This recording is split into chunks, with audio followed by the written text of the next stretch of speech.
Okay, Anna Makanju, you are our final guest today. No pressure. Now, you used to work in government at the NSC, and I feel like I could have an entire conversation with you about that side of your life. But given that you've now worked in public sector and private sector, I'm curious how you're thinking about the public-private divide when it comes to regulating AI and conversations around AI.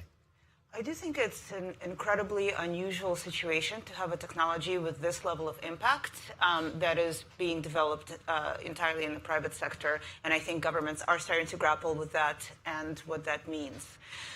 But what I think, I think that there are three things that are really important. One of them being that what we have seen in this technology is that governance really should focus on outcomes. Because when there have been some regulatory interventions where governments have tried to focus on the way the technology is developed, and I think that would be a real mistake. With our newest model, for example, O1, if anyone has tried it, one thing that we discovered is that it's incredibly good at following the safety instructions much better than any previous model. And so if we had frozen, our previous safety interventions in regulation, we would have been implementing those instead of ones that are much more impactful. Interesting. Wow. But in this whole discussion about not stifling innovation while still somehow creating guardrails, I guess one thing I keep coming back to is, in the earlier iterations of this conversation a decade ago, 15 years ago, at the birth of the internet, the world wasn't able to regulate in the way that it should have, with hindsight. And what are the mistakes we made then that we should avoid making today? So I think one thing that is encouraging is that we have learned from those mistakes. For example, from very early on, we were quite focused on any negative impact that we would see on the democratic process. And we put in place several teams that actually think about this and act, and we've seen them be quite effective. You might have seen we've taken down several influence operations by state actors. And we were, so we were prepared for that. But I do think it would also be a real mistake to think about this technology through the lens of social media, which often happens because both the risks that it poses and the incredible opportunities, and the way the technology itself is constructed are so incredibly different. Do you see OpenAI now still as a startup, or are you legitimately big tech? I know I think, we, of course, are really cognizant of the profound impact that our tools have had, but we are still a very small company. We are, we are sort of discussed in the same sentence as like Google or Microsoft, but we are at 2,000 people, a tiny fraction of it. These are companies that have been around for 25 years and have 250,000 employees. But nonetheless, we know that this technology is going to have really profound impact on people's lives. It's part of the reason that my job exists, is because we understand the responsibility that we have. And we are working very hard to make sure this technology actually does have benefit for as many people as possible. One of the things that comes up every year at UNGA is that there's a sense that the action, to some degree, is often moving away. So yes, you've got every single country represented here, but a lot of big policy gets legislated now at the G7 or the G20. And again, in your previous roles in the White House, you must be so aware of this from multiple levels. Now that you're at OpenAI, how do you think about, conversations about regulation? Are they being dominated by the big players? Of course, the US and the EU have had a really outsized role in setting the tone for regulatory conversations. But, you can actually feel it at this General Assembly, is that countries are very focused on making sure that they're part of this conversation. And I think actually, even, you saw this event that Secretary Blinken did.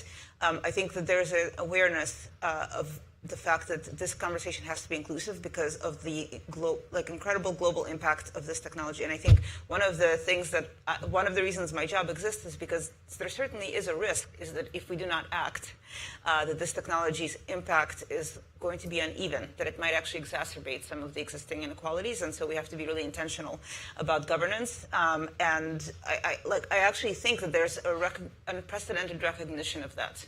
Yeah. So you use the word inclusive there, and I'm curious what the exclusions are.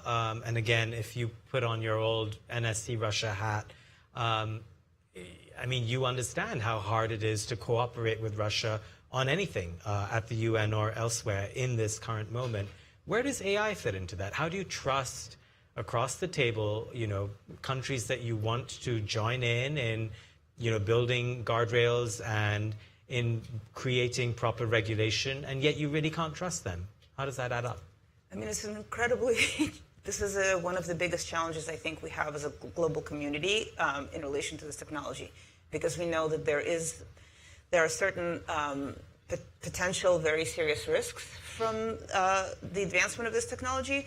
But I do think, as someone who worked in Russia for many years, even at the worst sort of parts of the relationship between the United States and Russia, they managed to maintain agreement on nuclear weapons. And so I think that that's fraying now. I mean, it's fraying, but it has not collapsed. And I understand that there is this is probably the worst the worst state that the regime has ever been in. But nonetheless, I think for this technology, there is a recognition. You've seen China actually come out and be quite proactive about their view that they do want some global regime around, the most serious risks of AI.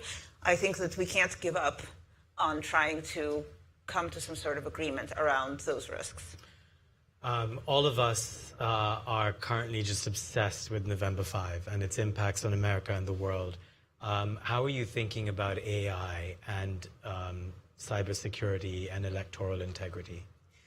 I mean, we've actually been able to use the tools we've built to strengthen the cybersecurity of our systems significantly. So these tools do have a lot of advantages for defenders. And this is one of the reasons that we really think that the US government and other governments should be moving faster in integrating them for their own defense. I think the other thing we've seen, this may not be the case forever, but our own investigative teams have been able to move much faster to identify any kind of election interference on the platform because they are now able to review, millions of interactions in a fraction of the time. And we have investigators that have worked in traditional methods. They say that something would have taken them 2 weeks, they can now do in about an hour. So we can find this much faster. But malactors can use the same tools. Well, we're seeing what they're doing, right? Because this investigative team is looking at what bad actors are doing on the platform, and I think much like everyone else, they're not very good at using the technology yet. And we are ahead of them because we have already put in place this framework, and we are seeing what they're doing, and they're struggling. Obviously, that will not be the case forever, but at least for November 5th, it really seems like this technology is not going to be a significant factor in that election. From your lips to God's ears, I hope you're right. Anna Makanju from OpenAI, thank you very much. Real pleasure.